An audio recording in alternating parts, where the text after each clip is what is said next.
السلام عليكم ورحمة الله تعالى وبركاته، أهلا وسهلا بكم في فيديو جديد. نتمنى تكونوا بخير وعلى خير، صحتكم جيدة وأموركم طيبة.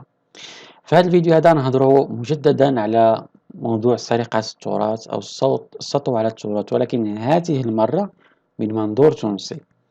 وأخيرا بعض التوانسة بداو كيهضروا كيخرجوا كيتكلموا على موضوع السطو على التراث وسرقة التراث التونسي من طرف الكراغلة اللي داروا يعني حالة في هذا الموضوع هذا. فمن بعد ما هدرنا بزاف على موضوع سرقة التراث المغربي وخنشرته، غنشوفو التوانسة كيهضروا على سرقة التراث التونسي وخنشرته من طرف الكراغلة. نشوفو هذا الفيديو هذا ونرجعو بالتعليق.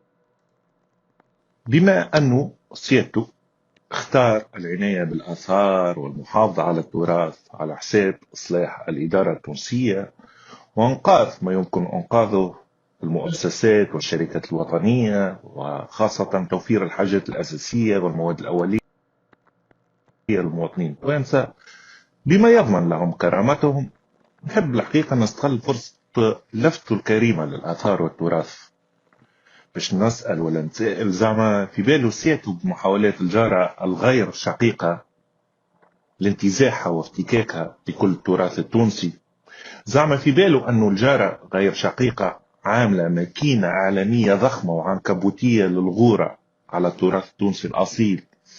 زعما في باله اللي الجارة غير شقيقة قاعدة تستغل في ضعف ووهن تونس، قاعدة تنصب لنفسها في حاجات متاعنا. في باله سيادته اللي الجارة الغير شقيقة قالت أو تدعي من ضمن الحاجات أنه البرنوس التونسي جزيري وما هوش تونسي، وأصلا ندخلوا حتى في الكمونية والملوخية والشكشوكة والقصي وغيرهم من كوجينتنا، ويدعيوا أنهم أصلهم جزيري وما هوش تونسي. حتى من المقروض القيرواني قالوا أصله جزيري ونعرفش كيفاش. في باله سيادته اللي الجارة الغير شقيقة قالت وتدعي اللي حتى من السلايط المشوية والمكرورية والسلاطة التونسية بيدها كلهم في الأصل سلايط جزيرية. حتى من الفريكاسين تاعنا ما منعش ردوه أصله جزيري. قالوا أيضا أو ادعى أنه الغريبة وذنين القاضي وغيرهم من الحلويات التونسية الأصيلة أصلهم جزيري. وفي بالكم الجارة الغير شقيقة وقفت غادي؟ ليه؟ وصلت بيهم الغورة والقباحة كيف لقاو المدينة خالية أو الجهة المعنية بالأمر اللي هي بلادنا ومسؤوليها يكخوا في النوم انطلاقا من مندوبنا في اليونسكو، مرورا بوزارة الثقافة، وصولا إلى الوكالة الوطنية المحافظة على التراث. وصلوا سيريا بكل صفاقة وقلة حياء، عملوا مطلب رسمي لليونسكو باش ينصبوا لأنفسهم حاجات تونسية قلبا وقالبا وروحا ودما. وفي ظل التواطؤ التونسي وخاصة من الجهات الرسمية سواء عن قصد أو عن غير قصد وصمتهم الرهيب. هنا غادي نوقفوا شوية ونتكلموا على موضوع ديال التواطؤ التونسي في موضوع سرقة التراث. فهو كيهضر على أنه هناك جهات رسمية كتواطأ في سرقة التراث التونسي لفائدة الكراغلة. أنا هنا بغيت نهضر على موضوع أنه فعلا هذه القضية كاينة، ولكن أيضا كاين تواطؤ تونسي رسمي وغير رسمي لسرقة التراث المغربي. فهاد الجهات وهاد المجموعات في تونس كنشوفوها مثلا كدير مجموعات في التيك توك أو في اليوتيوب أو في غيرها أو في فيسبوك، كيهضروا على أنه أي حاجة مغربية وهي في الحقيقة يا جزائرية يا تونسية يا ديالهم بجوج ولا علاقة لها بالمغرب، من بينها موضوع الزليج. خرجوا توانسة في تيك توك وغيره كيقول لا راه هذاك راه ديالنا، رغم انه ما عندهمش اصلا. هم عندهم اليرنيق العثماني، اليرنيق اللي هو واحد النوع الفايونس اللي هو عنده علاقة بالتراث ديال تركيا وداك المناطق، وكذلك عنده علاقة حتى بآسيا الوسطى. بالمناسبة آسيا الوسطى مشهورة باليرنيق حتى هي، اليرنيق اليورنيق التسمية ديالو هكا. زائد أنه كاينين مجموعات تونسية اللي جات هنا بتواطؤ أيضا من وزارة الثقافة المغربية اللي مجددا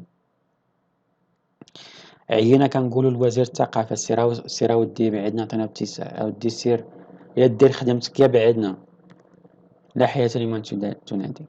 جاو شي توانسة هنا المغرب تعلموا بعض الحرف المعينة، من بينها داك القضية الخزفيات وكذا، ومشاو كيديروها في تونس وكيديروا عليها التيكية مدينة تونيزي، وكيقولك لا هادشي تراث تونسي.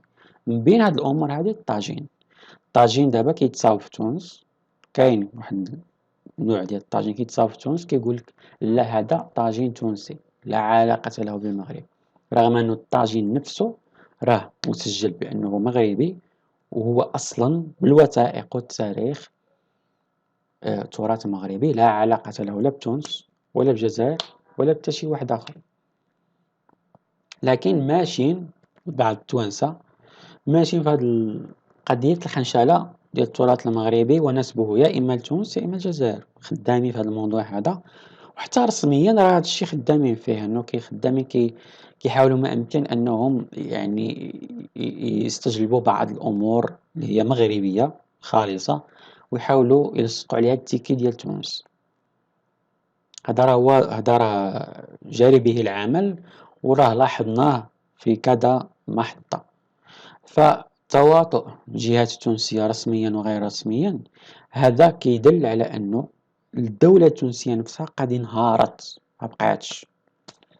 فمن بعد الكراغي لما داو لهم الأراضي، داو لهم يعني دمروا لهم الدولة من الداخل، الآن يحاولون السطو على التراث التونسي. وأنا شفتهم التوانسة، بعض التوانسة كيلبسوا مثلا الجبة التونسية اللي معروفة، يعني ديك القشابية التونسية ديالهم، كيقولك لا هادي راه ديالنا. يعني وصلوا لديك المراحل انه صافي تا هما بداو كياخذوا الحويجات ديالهم، يقولك لا هذا التراث ديال الجزائر لا علاقة له بتونس. والتوانسة سكتم بكتم، ما كيهضروا ما كيتكلموا ما كيحتجوا، ما كيقولك لا هادشي ماشي معقول ولا.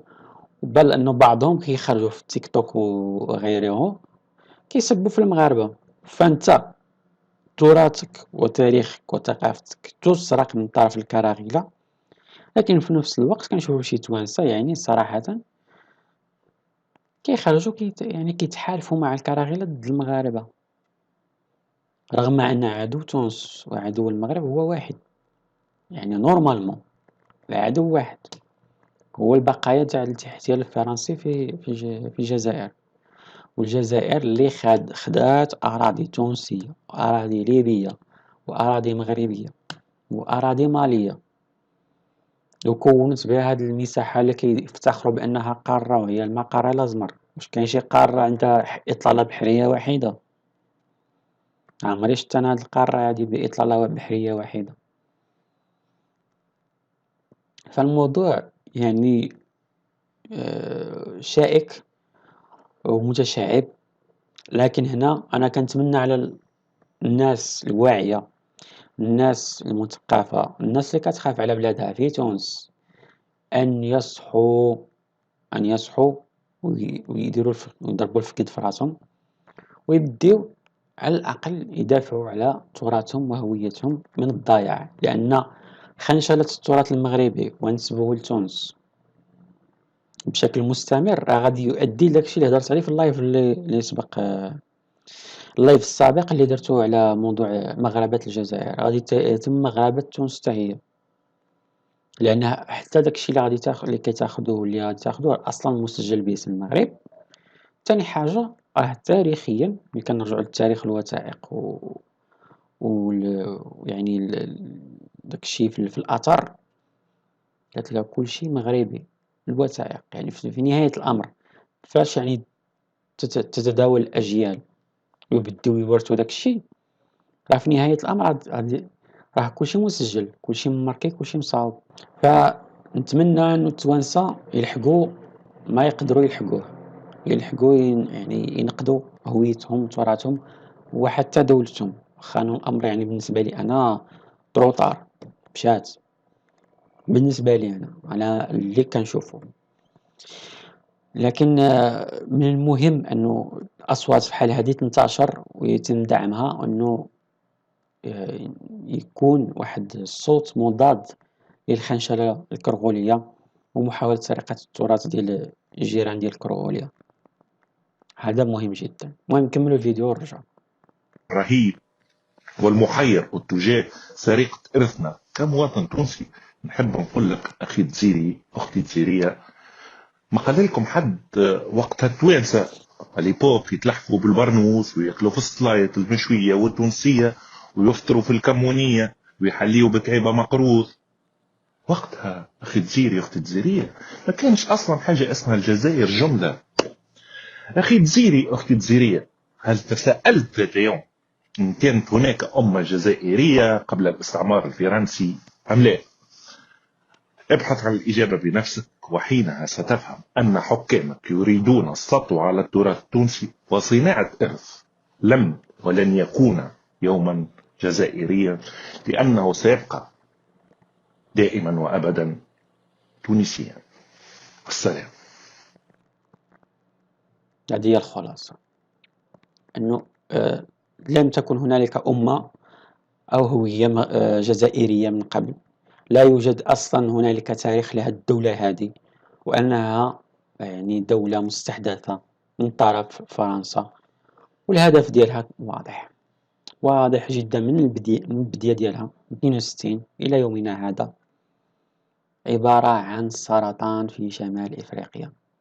سرطان شمال إفريقيا الذي لا علاج له سوى راكو عارفين شنو العلاج ديالو. هو واضح جدا، وهذا الشيء كلما تفطن له سكان الدول المجاورة كلما كان أفضل، لأن ما حد هذا الكيان هذا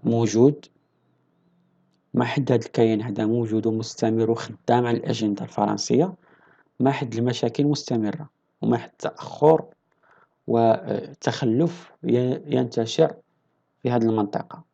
من المهم جدا نشر الوعي بخصوص هذا الكيان هذا بالضبط، وأنه خاص ضروري نزعه من هذه المنطقة هذه باش نتهناو كاع الناس تهنوا، وحتى الموالين له في كل الدول المجاورة هذه، لأن كاين موالين له، ناس اللي مواليين بطبيعة الحال لهذا الكيان هذا ولكن بالأساس لفرنسا. عملاء فرنسا في المنطقة يجب يتم مهاجمتهم، تشويههم أمام الرأي العام، وفضحهم بكل الوسائل الممكنة، لأنه الناس هذوك خدامين يعني عملاء وخونة بكل صريحة، بصريح العبارة. فهذا هو أخطر شيء كنواجهوه في المنطقة ككل. هذا الكيان هذا يجب مواجهته، وعلى داك الشيء أنا كندير هاد الفيديوهات كاملة، على داك الشيء أنا فاتح هاد القناة. حتى كنت يعني صراحة لاشيتها، يعني قلت صافي بناقص، ولكن واحد التغريدة درتها في تويتر كنهضر مع خواتي المغاربة فدخلوا عندي الكراغيلة، دخلوا بالسبان والمعيور، رغم أني كنهضر أنا وجهت تغريدتي للمغاربة فقط والمسؤولين المغاربة، لكن فاش دخلوا الكراغيلة بأعداد ضخمة يعني كيسبوا ويعايروا وكذا وداك التخربيق الخاوي وبحسابات وهمية كثيرة، تما عرفت بأنه خصني نرجع، ورجعت وما غاديش نحبس. دابا فاش رجعت أنا أعدكم لن أتوقف حتى انهيار هاد الكيان ديال الويل. عاد ديك الساعة نقول السلام عليكم، غنمشي ديك الساعة نقابل الحوايج أخرى. المهم نتمنى ما نطولتش في هذا الفيديو هذا. شكرا على المشاهدة، نتمنى تكونوا بخير وعلى خير، ونتمنى أنكم كذلك تخليو لايك، لأنه اللايك كينفعنا قدام السينيال وقدام التبليغات ديال الكراغيلة. لايك وإلا عجبكم هذا الفيديو شوفوا هذا الفيديو اللي من هنايا، يمكن يعجبكم حتى هو. السلام.